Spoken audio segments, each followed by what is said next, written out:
Baik, perkenalkan nama saya Urnianin.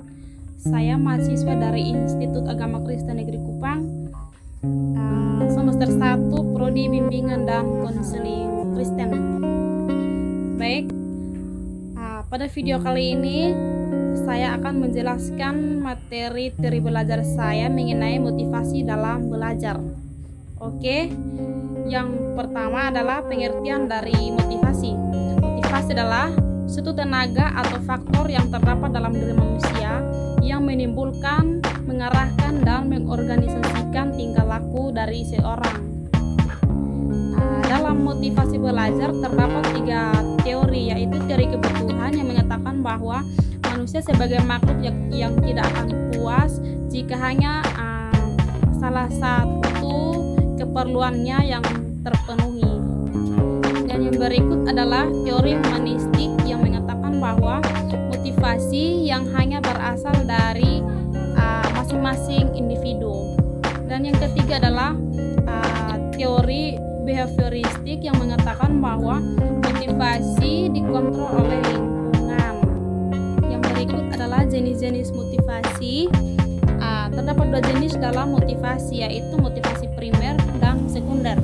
Motivasi primer adalah motivasi yang didasarkan pada motif-motif dasar, dan motif dasar itu berasal dari biologis atau jasmani dari manusia. Sedangkan motivasi sekunder adalah motivasi yang dipelajari dan dikaitkan dengan motif sosial, sikap, emosi dalam belajar, sehingga motivasi sekunder dan primer sangat penting dalam usaha pencapaian prestasi dari belajar.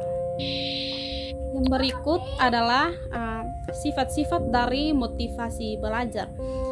Terdapat 2 sifat, yaitu intrinsik dan ekstrinsik. Intrinsik berarti motivasi yang menjadi motif atau fungsinya tidak perlu dirangsang dari luar.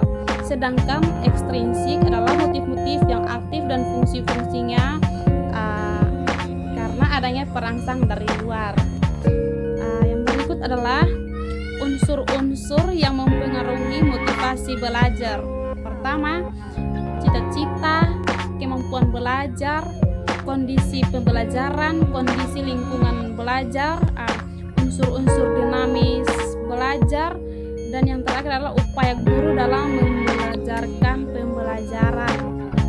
Jadi dari materi tersebut saya mengambil kesimpulan bahwa motivasi belajar adalah pendorong bagi perbuatan seseorang atau merupakan motif mengapa seseorang melakukan sesuatu proses belajar. Dan fungsi dari motivasi belajar adalah suatu pendorong atau penentu arah untuk mencapai suatu tujuan yang baik dari pribadi seseorang.